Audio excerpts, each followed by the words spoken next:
भाई बहनों से शादी हो जाती है, क्या इस धर्म में बहनों से शादी हो जाएगी? यूसीसी में इस बात का जिक्र कहां पर है, जरा बताइएगा। तो ये शादी ब्याह का जिक्र कहां से आ गया? ये कहा गया है शादी को लेके, संपत्ति को लेके एक ही नियम होगा, ये किससे शादी करे, कौन शादी करे, ये कौन तय करेगा, इसलिए थोड़ी कोई कानून बनेगा। डिजिटल मार्केटिंग को सीखकर आपके प्रोडक्ट्स और सर्विसेज को दुनिया को बेचना चाहते हैं तो फ्रीडम ऐप को अभी डाउनलोड करें। डिजिटल मार्केटिंग का एक्सपर्ट बने। देखिए, पहली चीज तो ये कि बहनों से शादी नहीं, थोड़ा सा सेंटेंस ठीक कर लीजिए। तो सर मैंने नहीं कहा ये, मैंने कहा ना मैं किसी धर्म की बात नहीं करूंगी, मैं कुछ नहीं बोल रही हूँ, जो बोला गया उसी को कोट कर रही हूँ। मैम मैं सुना दूंगी आपको क्या बोला गया है। क्यों करा रही हूँ? आपने कहा बहनों से शादी नहीं, चचेरी बहनों से शादी। मैम चचेरी बहनों से शादी। Exactly. There is a big difference between सगी बहन and चचेरी। मैंने इसीलिए कहा मैं कुछ नाम ही नहीं ले रही हूँ, जिसने जो कहा उनकी उनकी बात को रिपीट भी नहीं करना चाहती मैं बिल्कुल भी। उसके आगे आप प्लीज, आपने क्वेश्चन किया है, आपका खामोशी से सुन लीजिए मैं कहना क्या चाह रही हूँ।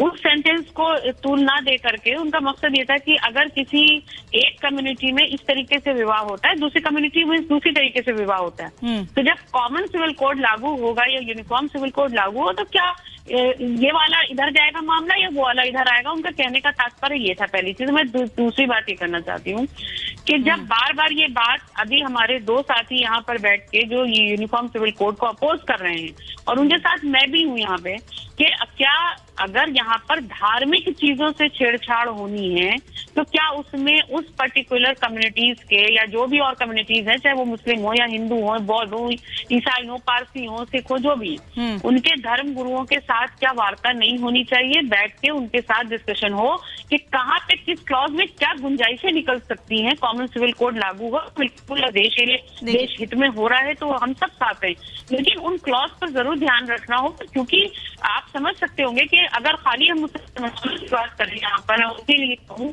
तो शरीयत का क्या अहमियत है ये आप ना समझिए। अगर समझती हूँ आप समझ सकती होंगी। आपने कहा खामोशी से मेरी बात सुनिए, मैंने पूरी बात आपकी खामोशी से सुनी है। आप सुनिए, अब मेरी बात, अब मेरा सवाल सुनिए। छेड़छाड़ बर्दाश्त नहीं हो सकती, तो क्या यूनिफॉर्म सिविल कोड में ऐसा कुछ नहीं होने वाला है? अगर शरीयत से छेड़छाड़ होगी तो उस पर बैठकर एक गंभीर वार्ता होनी चाहिए। अच्छा ये बताइए, देश में कौन सा कानून मान्य है हमारे देश में? रागी साहब का शरीयत कानून लागू होता है क्या संजू वर्मा का शरीयत कानून लागू है? निकत अब्बास का शरीयत कानून लागू है? रागी साहब पहले मैं आपको पहले प्लीज 10 मुझे थोड़ा सा राणा, मैं रिएक्शन लूंगी, पूरा रिएक्शन लूंगी, सबसे रिएक्शन। देखिए, सबसे पहले तो शरीयत कानून कोई डिवाइन कानून नहीं है। ये 1937 में अंग्रेजों ने इसको कोडिफाई किया और जब कॉन्स्टिट्यूएंट असेंबली डिबेट था तब इस बात को अंबेडकर साहब ने बहुत ज़ोर से उठाया। अभी यहाँ बोला जा रहा है कि बड़ी डाइवर्सिटी। अरे मुसलमानों के अंदर बहुत डाइवर्सिटी थी। यही सवाल तो उन्होंने कहा कि भाई जो केरला के अंदर मुस्लिम हैं, जो बिहार के अंदर मुस्लिम हैं, जो कोंकण एरिया में मुस्लिम हैं और जो ये नॉर्दर्न इंडिया के जो मुस्लिम हैं, सेंट्रल इंडिया के मुस्लिम हैं, सबके शादी की परंपरा और उनके अलग अलग कोड्स थे। आप मुसलमानों को एक साथ आपने उठा करके एक शरीयत आपने बना दिया। यदि शरीयत डिवाइन होता तो यहाँ का शरीयत और ईरान का शरीयत और बाकी अफगानिस्तान का शरीयत सभी एक जैसा होता, लेकिन एक जैसा है नहीं। इसका मतलब है कि वो डिवाइन नहीं है, वो कहीं ना कहीं ह्यूमन के द्वारा वो क्रिएट किया गया है। एक दूसरी बात कि आपको सबको पता है कि 1937 में ब्रिटिश सरकार ने इसको भारत के अंदर कोडिफाई किया था। अब रही बात कि जब आप कहते हैं कि शादी का धर्म के जो ये हैं प्रवर्तक हैं उनसे इसका कोई लेना देना नहीं है। सर आपने मैं ऐसा इसलिए कह रहा हूं, मैं सुन लीजिए, अभी आपने कहा 10 सेकंड मुझे दीजिए, मैं खत्म इसको। मैं आपकी बात को आगे बढ़ा रही हूं, जवाब सवाल पूछ रहे हैं। मैं ऐसा इसलिए कह रहा हूं क्योंकि इससे आपकी परंपरा, आपकी शादी करने की आप अभी आपने एक बात कही जो असगर खान भी कह रहे थे, लेना देना नहीं भी कह रहे थे। उसको बताऊं नहीं, असगर खान, सैयद जवाद सर आपका ही सवाल पूछ रही हैं और सुमैया राणा भी वही बात कह रही हैं कि भाई धर्मगुरुओं से विचार कर लीजिए। आपने कहा धर्मगुरुओं का कोई मामला ही नहीं है ये। बिल्कुल मामला। सर देखिए, बताओ, देश के लिए नुकसानदेह होगा। मैं आपको उसका एग्जांपल भी बता दूं। देश के लिए नुकसान होगा अगर यूसीसी लेकर के आया जा रहा है, जो हमारी हम बात बार बार कर रहे हैं, देश की एकता अखंडता के लिए नुकसानदेह है, क्योंकि देश जो है बहुत ज्यादा डाइवर्सिफाइड है। आप बताइए, धारा 370 के ऊपर तो बड़ी बहस होगी, आप बिल लेकर के आ रहे हैं। चलिए धारा 371 का क्या करेंगे फिर? आप बताइए, उस पर आ जाइए डिस्कशन को लेकर के। नहीं बात हो पाएगी। फिर आप कहां चले जाएंगे? फिर आप कहेंगे हम जब आप स्टेट वाइज लेकर के आएंगे तो हर स्टेट को एक अलग अलग अपना कानून बनाने की ताकत है, कुव्वत है। हर चीफ मिनिस्टर के पास अपनी ताकत और कुव्वत है स्टेट वाइज। ठीक है। लेकिन अब आप ये कह रहे हैं कि नहीं हम यूसीसी, एक देश एक विधान एक संविधान, तो फिर अलग अलग स्टेट में अलग अलग कानून क्यों होंगे? यही तो सवाल है आपसे। सर, एक अगर आप अलग संविधान एक कानून के जरिए सभी जगह एक कानून लाने की बात ही तो कही जा रही है, वही तो समझिए ना। अरे मैडम, फिर आप घुमा रही बातों को। क्यों दर्शकों को बेवकूफ बनाया जा रहा है? अरे मैं क्यों देश को और दर्शकों को?